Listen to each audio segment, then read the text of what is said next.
ప్రాకృతిక విశ్వాసం. దీంట్లో logic question అయ్యాను నేను. బేసిక్గా నా భావన ఏంటో మీ అందరూ తెలుసు, ప్రత్యేకంగా చెప్పాల్సిన అవసరం లేదు. కానీ ప్రాకృతిక విశ్వాసానికి సంబంధించి చట్టం అందులోకి దూరకూడదు. అలా దూరకూడదని భారత రాజ్యాంగం రాసిన పెద్దలు ఆ రోజు 293 మంది అక్కడ కూర్చొని, ఇప్పుడున్న పాత పార్లమెంట్లో కూర్చొని చాలా చర్చలు చేశారు. Indian constitution debates and religion అని కొడితే మనకు చాలా మెటీరియల్ దొరుకుతుంది. ఆ డిబేట్లో క్రైస్తవ మీద చర్చ వచ్చింది, అంబేద్కర్ పార్టిసిపేషన్ ఏం మాట్లాడాడు అంబేద్కర్ అనే విషయాలు ఉన్నాయి, బౌద్ధం మీద వచ్చింది, జైనం మీద వచ్చింది, హిందూ మతం మీద వచ్చింది, అన్ని మతాల విషయంలో చర్చ వచ్చింది. వచ్చినప్పుడు భారతదేశంలో ఏ నిర్ణయం తీసుకోవాలి, ప్రజలకి మనం సంవిధానాన్ని ఇచ్చేటప్పుడు ఈ సంవిధానంలో ఏం చెప్పాలి అని ఒక అంగీకారానికి వచ్చారు. ఆ అంగీకారం ఆర్టికల్ 25 రాసి ఏం అంగీకారం చెప్పారు, భారతదేశంలో దైవ నమ్మకం అనేది వైయక్తికమైన అంశం. ఈ దైవ నమ్మకం ఎవరు ఏ దేవునైనా నమ్ముకోవచ్చు. ఫలానా దేవుని నమ్ముకోవని మీరు రాజ్యాంగం రాసి ఉంటే ఆ రోజే తెలుసుకునే వాళ్ళం, కానీ ఆ రోజు రాయలేదు. ఇవాళ మీరు ప్రతిదానికి రాజ్యాంగం ప్రమాణం అని చెప్తున్నారు కనుక దేశాన్ని రాష్ట్రాలని పరిపాలించే పెద్దలందరూ రాజ్యాంగం మీకు ప్రమాణం అయినప్పుడు ఆర్టికల్ 21ని 1950 ప్రెసిడెన్షియల్ ఆర్డర్ ఏదైతే ఉందో కాంట్రాడిక్టరీ చేస్తుందా లేదా కాస్త మనసు పెట్టి ఆలోచించండి, నాలెడ్జ్ పెట్టి ఆలోచించండి. ఎందుకంటే చట్టసభల్లో కూర్చొని చర్చలు చేసేవాళ్ళు, చట్టాలు చేసేవాళ్ళు. ఆర్టికల్ 25 ఏం చెప్తుంది, భారతదేశంలో పుట్టిన ప్రతి పౌరులు ఎవరైనా తమకిష్టం వచ్చిన దేవుణ్ణి నమ్ముకోవచ్చు. ఇది ఆర్టికల్ 25 చెప్తుంది. నీవు తీసుకొచ్చిన ప్రెసిడెన్షియల్ ఆర్డర్ ఏం చెప్తుంది, దాన్ని ఖండిస్తుంది. ఏం ఖండిస్తుంది, నీవు క్రైస్తవాన్ని నమ్ముకున్నావు కనుక నీకు నేను ఎస్సీ హోదాను ఇవ్వను అని అంటుంది. అన్నప్పుడు ప్రాథమిక హక్కు ముఖ్యమా, ప్రెసిడెన్షియల్ ఆర్డర్ ముఖ్యమా అంటే నా విచక్షణలో ప్రాథమిక హక్కే ముఖ్యము. అది ప్రాథమిక హక్కులో భాగమైంది ఆర్టికల్ 25. దాంట్లో రాజ్యాంగ పెద్దలు రాశారు, ఏం రాశారంటే కోర్టులకి, చట్టసభలకి, రాజ్యాంగానికి మధ్యన ఒక వివాదం ఏర్పడితే ఏది ఫైనల్ అన్నప్పుడు నెహ్రూ చెప్పిన మాట, అంబేద్కర్ చెప్పిన మాట, సర్దార్ పటేల్ చెప్పిన మాట, ఆనాడు రాజ్యాంగ పరిషత్తులు ఉన్న అందరూ చెప్పిన మాట ఏమిటంటే ఇలాంటి వివాదం ఏర్పడినప్పుడు భారతదేశ రాజ్యాంగానికి ఆత్మ ప్రాథమిక హక్కులు కనుక ప్రాథమిక హక్కులే ఫైనలు. అందుకే ప్రాథమిక హక్కుల జోలికి ఎవరు పడితే వాళ్ళు పోరు. ఎప్పుడు కూడా చట్టము, సుప్రీంకోర్టు అయినా ఒక తీర్పు ఇస్తే ఆ తీర్పులో ఎట్టి పరిస్థితుల్లో ప్రాథమిక హక్కుల జోలికి వెళ్ళదు. ఒకవేళ అలాంటి సిచ్యువేషన్ వచ్చినప్పుడు ఏమంటారు, ఎవరినైనా అరెస్ట్ చేసి జైల్లో పెట్టారు అనుకోండి, ఆ జైల్లో పెట్టినప్పుడు ప్రాథమిక హక్కు ఈయనకు దెబ్బతిన్నది కనుక వెంటనే బెయిల్ ఇవ్వండి అని చట్టం చెప్తుంది. స్వేచ్ఛగా మనిషి జీవించే హక్కు ఉన్నది. ఆ స్వేచ్ఛగా జీవించే అతని హక్కును నీ ప్రభుత్వం కేసు పెట్టి కాల రాస్తుంది కనుక వెంటనే బెయిల్ ఇవ్వండి, విచారణ జరపండి అంటుంది చట్టం. ఇది కోర్టు. కనుక ఇక్కడ ప్రెసిడెన్షియల్ ఆర్డర్, ప్రాథమిక హక్కు రెండింటి మధ్య వివాదం ఏర్పడినప్పుడు కామన్ సెన్స్తో పెద్దలు ఆలోచించవలసింది ప్రాథమిక హక్కే ఫైనల్. అందుకోసం చట్టబద్ధంగా సుప్రీంకోర్టు ప్రధాన న్యాయమూర్తి, ఇతర న్యాయమూర్తులందరికీ ఈ విషయం తెలియక కాదు, ఈ విషయం అందరికీ తెలుసు. అందరికీ తెలిసి కూడా తీర్పులు ఎట్లు ఇస్తున్నారు, ఎందుకు ఇస్తున్నారు అని నేను ఇప్పుడు ఏదైనా మాట్లాడాను అనుకోండి, కంటెంట్ ఆఫ్ కోర్ట్ అవుతుంది. కనుక తీర్పులు ఇచ్చే సందర్భంలో రాజకీయ ప్రలోభాలకి గురి కాకుండా, సామాజిక ప్రలోభాలకు గురి కాకుండా, ఏకపక్షంగా కాకుండా సమాజాన్ని దృష్టిలో పెట్టుకొని రాజ్యాంగాన్ని ఒక ప్రమాణంగా తీసుకొని తీర్పులు ఇవ్వాలని వాళ్ళకు ఒక సూచన ఉన్నది. సరే, అవి కూడా మర్చిపోయారు అనుకోండి. ఇప్పుడు ఈ తీర్పు ముందుకు వచ్చింది. ఈ తీర్పు వచ్చిన తర్వాత మనలో చర్చ మొదలైంది. ప్రెసిడెన్షియల్ ఆర్డర్ 1950లోనే ఉన్నది. అది ఉంది కనుక దాన్ని సాకు పెట్టుకొని చాలా చోట్ల ఎస్సీ సర్టిఫికెట్ ఇవ్వకుండా ఇబ్బంది పెట్టిన సందర్భాలన్నీ మీరు చూశారు. ఇప్పటికి ఇంకా అది ఎక్కువ జరగడానికి ఈ సుప్రీంకోర్టు తీర్పు ఒక ఉపయోగంగా ముందుకు వచ్చింది. గ్రామాల్లో పరిస్థితి ఎట్లా ఉందంటే అసలు మాకైతే క్రైస్తవం అంటే తెలియదు, చిన్నతనంలో మాకు తెలియదు. నేను ఇంటర్మీడియట్లో ఏపీఆర్జేఎస్లో చేరిన తర్వాత మా టీచర్, ఇంగ్లీష్ టీచర్, ఆయన క్రైస్తవుడు. ఆయన పేరు చూసి నాకు డౌట్ వచ్చింది, పేరు ఏమిటి ఇలా ఉంది అని అన్నప్పుడు నేను ఇంకోసారి అడిగితే చెప్పాడు ఆయన క్రైస్తవుడు రా అని. క్రైస్తవం అంటే ఏంటి సార్ అని అడిగాను నేను. అప్పటి వరకు నాకు తెలియదు. అంటే ఇంటర్మీడియట్ అంటే ఆల్మోస్ట్ 18 years వరకు నాకు ఆ మతం తెలియదు. ఎందుకంటే మేము నల్లమల్ల అడవుల్లో ఉండే గ్రామాలు మావన్నీ కర్నూలు బార్డర్లో ఉంటాయి. మహబూబ్ నగర్ జిల్లా అంటే నగర్ కర్నూలు జిల్లా. మా ఊరు దాటితే నల్లమల్ల అడవుల్లోకి పోతాం మేము, అంతే. మాకు అడవే ఉంటుంది. అడవి దాటితే కృష్ణానది, కృష్ణానది దాటితే కర్నూలు. ఇది మాకుండే వ్యవహారం. ఒకవేళ నా జీవితంలోకి క్రైస్తవ మతం వచ్చి ఉంటే నేను తెలంగాణలో ఉండేవాడిని కాదు. అంటే ఈ పాటికి నేను అమెరికాలో ఉండేవాడిని. ఎందుకు? మా తాత చదువుకునేవాడు, మా అయ్య చదువుకునేవాడు, నేను చదువుకునేవాడిని, నేను ఇంగ్లీష్ చదువుకునేవాడిని, నేను అమెరికా వెళ్ళేవాడిని కదా. మానవ జీవితంలో క్రైస్తవం చేసింది. నేను చట్టం విషయం చెప్పాను, ఇప్పుడు ఇక్కడికి వస్తున్నా. అసలు క్రైస్తవం అనే ఒక మతం, ఈ మతమే కాదు ఏ మతమైనా సమాజంలో ఎలాంటి మార్పులు తీసుకొస్తుంది, ఎందుకు ఈ దేశంలో ఉన్న దళితులు క్రైస్తవ మతంలోకి వెళ్ళవలసిన అవసరం ఏర్పడింది అనే చర్చ సుప్రీంకోర్టు న్యాయమూర్తులు చేయాలి కదా. దేశాన్ని పరిపాలించే వాళ్ళు చేయాలి కదా. ఎందుకు వెళ్ళారు ఈ మనుషులు? ఎందుకు వెళ్ళారంటే ఈ దేశంలో వేల సంవత్సరాలుగా ఈ మనుషుల్ని నువ్వు ముట్టుకోలేదు, ఈ మనుషుల్ని నువ్వు బడిలోకి రానివ్వలేదు, ఈ మనుషుల్ని నువ్వు గుడిలోకి రానివ్వలేదు, ఊరికి దూరంగా పెట్టావు, చచ్చిన పశువుల్ని కోసుకొని తినమన్నావు, జ్ఞానం ఇవ్వలేదన్నావు, ఆయుధం చేతులకు ఇవ్వనన్నావు. ఇట్లా పెట్టిన ఈ మనుషులు ఒక రకంగా జంతువులాగా జీవిస్తున్న ఈ మనుషుల్లోకి ఎప్పుడో ఒక 400 సంవత్సరాలు 500 సంవత్సరాలు ఆ చరిత్రలోకి వెళితే అక్కడ క్రైస్తవం పుట్టినప్పటి నుంచి కేరళలో క్రైస్తవం పుట్టిందని ఆ చరిత్ర అంతా నాకన్నా ఎక్కువ మీకు తెలుసు. ఓకే, ఎక్కడైతే క్రైస్తవం పుట్టిందో ప్రారంభం అయిందో కేరళలో అలాంటి ఒక శిశువులో ఒక శిశువు కేరళకు వచ్చాడు అని చరిత్ర చెప్తోంది. ఆ చరిత్ర అంతా కూడా కాసేపు పక్కన పెడదాం. భారతదేశంలోకి విదేశీ పాలకులు వచ్చినప్పుడు క్రైస్తవం ఇక్కడికి వచ్చాక ఈ మనుషులు ఏమి అసలు ప్రపంచంలో మనుషులందరూ సమానంగా ఉంటారు కదా, ఎక్కడ ఏ దేశంలోకి పోయినా. ఒక భారతదేశంలో మనుషులు ఊరికి దూరంగా ఉన్నారేమిటి అనే ప్రశ్న వచ్చింది. వీళ్ళకి వైద్యం లేదు, ఏమి లేదు. అందుకే ఈ మనుషుల జీవితాల్లోకి ప్రవేశించినటువంటిది క్రైస్తవం. మీరు ఆర్థిక సామాజిక రాజకీయ మూలాల్లోకి వెళ్ళాలి. భారతదేశంలో ఉట్టి ఆలోచిస్తే కుదరదు. న్యాయమూర్తి ఒక తీర్పు ఇవ్వటం అంటే రాజ్యాంగంలో లేనటువంటి ఒక విషయాన్ని ముందుకు తీసుకొచ్చి రాష్ట్రపతి ఒక ఆర్డర్ ఇస్తే ఈ ఆర్డర్ను కదా నువ్వు కొట్టేయవలసింది. ఈ ఆర్డర్ను కొట్టేయకుండా వీళ్ళకి ఎస్సీ సర్టిఫికేట్ ఎస్సీ హోదా దక్కదు అనే మాట మాట్లాడారంటే తీర్పు వెనుక సామాజిక ఆర్థిక రాజకీయ నేపథ్యం లేదు. ఒకవేళ ఇది ఉండి ఉంటే వాళ్ళు అట్లా ఆలోచించే వాళ్ళు కాదు. అందుకే మేము అడుగుతున్నాం, ఈ దేశంలో ఉన్నటువంటి వాళ్ళు ముస్లింలైనా క్రైస్తవులైనా ఇంకో మతం వాళ్ళైనా ఆయా మతాల్లోకి ప్రవేశించడానికి కారణాలు ఏమిటి? వితిన్ ద హిందూ మతంలో కూడా చాలా చర్చ జరిగింది కదా. శైవులు గొప్పనా, వైష్ణవులు గొప్పనా? ఈ కర్ణాటక, ఈ తమిళనాడు, ఈ తెలంగాణ, ఈ వేదిక, ఈ నేల మీద ఎప్పుడు 800 సంవత్సరాల కిందట ఒక మనిషి బయలుదేరాడు. ఆ మనిషి ఏం చెప్పాడు? విష్ణువు నీవు గొప్పవాడు అంటున్నావు, విష్ణువు గొప్పవాడు కాదు, శివుడే గొప్పవాడని నేను అంటున్నాను అని బయలుదేరాడు. ఇప్పుడు విష్ణువు గొప్పనా శివుడు గొప్పనా అనే ప్రశ్న వేసుకుంటే చాలా వివాదాలు నడుస్తాయి. మరి ఆనాడు జరిగిన మతానికి సంబంధించిన ఒక సంస్కరణ ఉద్యమం వచ్చింది, ఇంకొకప్పుడు ఇంకొక ఉద్యమం వచ్చింది. ఒక్కొక్క మనిషి ఒక మతాన్ని నమ్ముకున్నారు, విశ్వసించారు, ప్రాక్టీస్ చేశారు. అందుకే భారతదేశంలో క్రైస్తవులు రావడానికి ఒక నేపథ్యం ఉంది గనక ఆ నేపథ్యాన్ని అర్థం చేసుకొని సరే క్రైస్తవంలోకి వెళ్ళాం. ఏం జరిగింది? మమ్మల్ని గుడిలోకి రానిచ్చారు. ఆ గుడిలోకి రానివ్వకపోతే ఇది గుడిలోకి వచ్చి నువ్వు దేవుని నమ్ముకో, కనీసం దేవుని ప్రార్థించడానికి కూడా అవకాశం ఇవ్వని చోటనే కదా అక్కడికి వెళ్ళాం. వెళ్ళిన తర్వాత ఈ నొసటి మీద ఇంత జ్ఞానం ఉండాలి ఈ మనిషికి. ఆ జ్ఞానాన్ని 4 అక్షరాలని ఈ నొసటి మీద అద్దినటువంటి వాళ్ళు ఎవరు? క్రైస్తవమే అద్దింది కదా. ఆ జ్ఞానంతో ఇవాళ ఒక సంస్కారం నేర్చుకున్నాం. అంబేద్కర్ చాలా సందర్భాలు రాశారు, దళితుల్లో సాంస్కృతిక విప్లవం రావాలి, సాంస్కృతిక పునరుజ్జీవనం రావాలి అని అనుకున్నాడు ఆయన స్టార్టింగ్లో. ఏమని అనుకున్నాడంటే పశు మాంసం తినొద్దు, గ్రామాలను శుభ్రంగా ఉంచుకోవాలి, మంచి బట్టలు వేసుకోవాలి, ఈ ఉద్యమం చేస్తే ఎలా ఉంటుందని అంబేద్కర్ మొట్టమొదలు ఆలోచించాడు. కానీ ఈ ఉద్యమం చేస్తే సక్సెస్ కాను అని నాకు అర్థమైంది. ఎందుకు అర్థమైందంటే వాళ్ళ జీవితాలు అలా లేవు. అందుకే ఆయన ఏం చేశాడు? సామాజిక మార్పు రావడానికి కావలసిన రాజకీయ సామాజిక ఉద్యమాన్ని నడిపాడు. క్రైస్తవం ఇవాళ ఈడ ఇంతమంది మంచిగా నిండుగా కోట్లు వేసుకొని టక్కేసుకొని కనిపిస్తున్నారు. అసలు నాకు కోట్ వేసుకుందామంటే నాకు అలవాట్లేదు. నిజంగా ఒకవేళ కోట్ వేసుకునే ఒక సంస్కారం, అది ఒక ప్రోటోకాల్. ప్రొఫెసర్లు కోట్ వేసుకుంటారు చాలా మంది యూనివర్సిటీస్లో, ఫారిన్ యూనివర్సిటీస్లలో, కానీ జీవితంలో అలవాటు కాలేదు. ఎందుకు అలవాటు కాలేదు అంటే మా జీవితాల్లోకి అది రాలేదు. కొద్ది మంది జీవితాల్లోకి వచ్చి ఆ గ్రామం నుంచి ఆదివారం పూట కాగానే మంచిగా స్నానం చేసి నూనె పెట్టుకొని దువ్వుకొని మంచిగా కోట్ వేసుకొని రోజంతా పనిచేసి వారంలో మిగతా 5 రోజులు పనిచేస్తారు.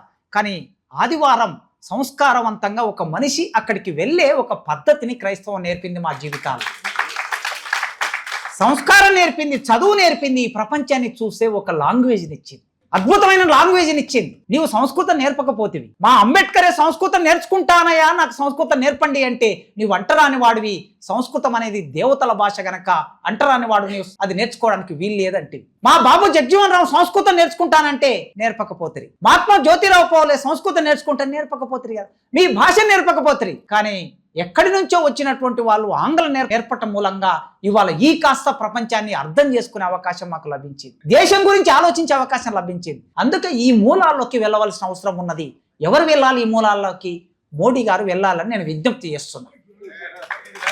ఈ మూలాల్లోకి మోడీ గారే వెళ్ళాలి, అమిత్ షా గారి మూలాల్లోకి వెళ్ళాలి. మీరు అర్థం చేసుకోండి.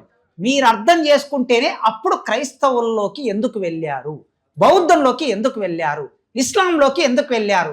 తెలంగాణ ప్రాంతం ఉందండి, ఇప్పుడు నా పేరు కాసిం. కాసిం అనగానే అందరు ఏమనుకుంటారు? ముస్లిం అనుకుంటారు కదా. ఓకే, నేను వీడియోలు ఏమన్నా నా ఉపన్యాసాలు పెట్టినప్పుడు దాని కింద మీరు కామెంట్స్ చూడండి.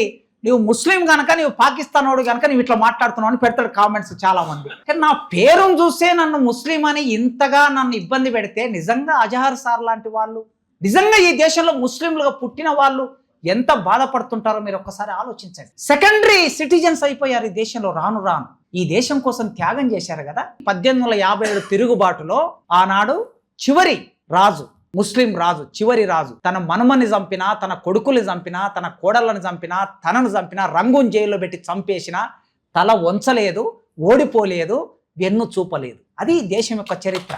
అతను ముస్లిమే కానీ దేశం కోసం త్యాగం చేశాడు కదా. అందుకే సెకండరీ సిటిజన్స్ గా మార్చే ఒక క్రమం మొదలైంది. ఇప్పుడు సార్ చెప్పారు, ఎవరెవరు, అటు ముస్లింలు ఇటు క్రైస్తవులు. అందుకే ఈ దేశంలో వీళ్ళు ఏకం కాకపోతే, వీళ్ళ మధ్యన ఐక్యత రాకపోతే ఏదో మార్పు వస్తుందని మీరు అనుకోకండి మిత్రుల. తెలంగాణ ప్రాంతంలో చాలా మంది దళితుల్లో ముస్లింల పేర్లు ఉంటాయి. మా పాలెల దాంట్లో చిన్న హుసేను, పెద హుసేను, నడిపి హుసేను, ఒకటే ఆయనకు 3 కొడుకులు, 3 పేర్లు హుసేన్ అని పెట్టారు. హుసేన్ అంటే వాళ్ళు నిజంగా ముస్లింలు కాదు. నేను ఇంటర్ కాస్ట్ మ్యారేజ్ చేసుకున్నా, రిజిస్టర్ మ్యారేజ్ చేసుకున్నప్పుడు సర్టిఫికేట్ ఇస్తారు కదా, మ్యారేజ్ సర్టిఫికేట్. నేను వాడు చెప్పాను, స్పెషల్ మ్యారేజ్ యాక్ట్ మాది అన్నాను నేను. అంటే నాది హిందూ మ్యారేజ్ యాక్ట్ కాదు, క్రైస్తవ మ్యారేజ్ యాక్ట్ కాదు, స్పెషల్ మ్యారేజ్ యాక్ట్ ఉంటుంది ఒకటి. స్పెషల్ మ్యారేజ్ యాక్ట్ లో నువ్వు నమోదు చేయాలని అప్లై చేసి వచ్చాను. వచ్చిన తర్వాత ఆ రిజిస్టర్ ఉంటారు కదా, అనుకో డౌట్ వచ్చింది. ఏం డౌట్ వచ్చిందంటే నా పేరు కాసిం కదా, ఇప్పుడు ముస్లిం అనుకొని ఎంక్వైరీకి పంపించాడు. ఇంటికి ఎంక్వైరీ పంపిస్తే ఉంటుంది, ఊరికి దూరంగా వాడలు ఉంటాయి, వాడలో ఇల్లు ఉంటుంది, మా అమ్మ వాళ్ళకి అలుకుతుంది, మంచి అలకి ముగ్గులు వేస్తుంది. చూసి వాడు రిపోర్ట్ రాసుకొని పోయాడు. పోయిన తర్వాత వాడు రిజిస్టర్ నాకు డైరెక్ట్గా ఫోన్ చేశాడు. అదేం సార్ మీ అమ్మ నాయన హిందువులు ఉన్నారు, మీరేమో ముస్లిం ఉన్నారంటే, నేను ముస్లిం కదండి, నా పేరు అట్లా పెట్టారు. ఏం పేరు అంటే పీర్ల పేరు, కాసిం పేరు పెట్టారు. అంటే తెలంగాణ ప్రాంతంలో ముస్లింల కల్చర్ హిందువుల జీవితంలో భాగమైంది. హిందువులు ముస్లింలు వేరు కాదు. ఇక్కడ కూడా మీరు గుడిలోకి రానివ్వకపోతేనే కదా కొద్దిమంది అయినా ముస్లింలుగా మారిపోయారు తెలంగాణ ప్రాంతంలో.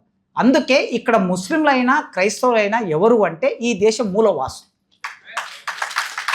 ఆ మూలవాసుల మధ్యన ఐక్యత తీసుకురాకుండా ఏమీ జరగదు. దయచేసి మీరు దైవవాక్యం బోధించే వాళ్ళు ప్రశాంతంగా కూర్చోబెడతారు, కోపం రాకుండా చెప్తారు. కానీ వ్యవస్థనేమో ఇప్పుడు అట్లా లేదు.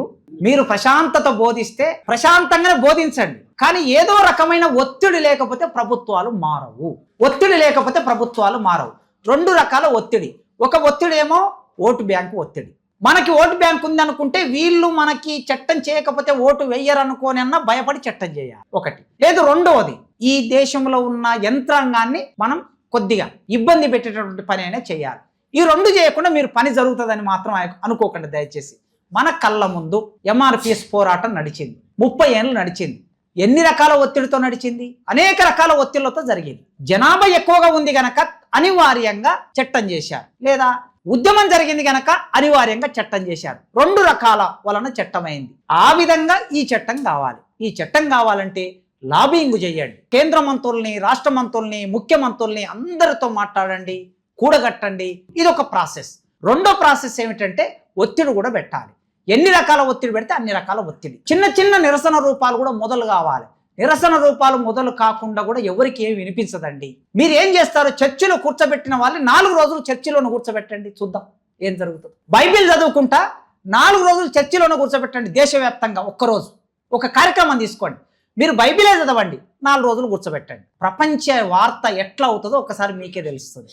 ఆ తర్వాత అట్లా మెల్లమెల్లగా సభలు సమావేశాలు పెట్టండి. సభలు సమావేశాలకు రావడానికి భయపడుతున్నారండి. మొన్న గుంటూరులో ఒక సభ పెట్టారు, స్కూల్ గ్రౌండ్.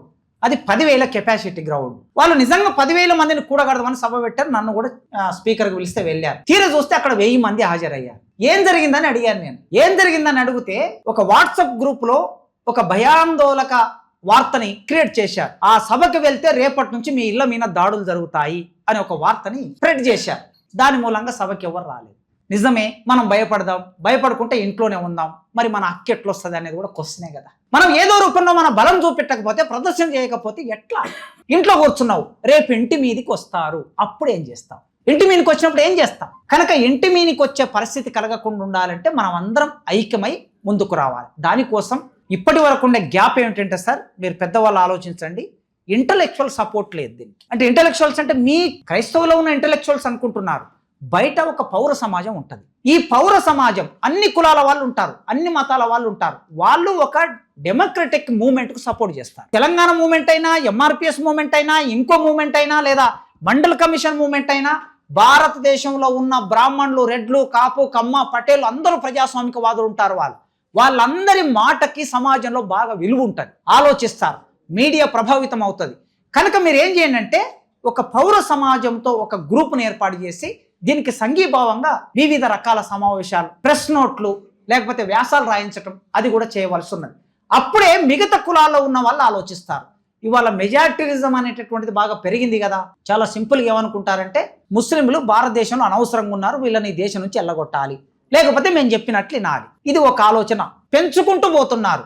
అలాంటి ఆలోచనను పెంచే సినిమాలు, సీరియళ్లు పెరిగాయి. ఇక నెక్స్ట్ క్రైస్తవులు కూడా భారతదేశం వాళ్ళు కాదు, వాళ్ళ మతాన్ని వదిలేసి మళ్ళీ వెనక్కి రావాలి, ఈ వెనక్కి వచ్చేటటువంటి కార్యక్రమాన్ని మొదలు పెట్టాలనే ఆలోచన పెంచుతూ ఉన్నారు.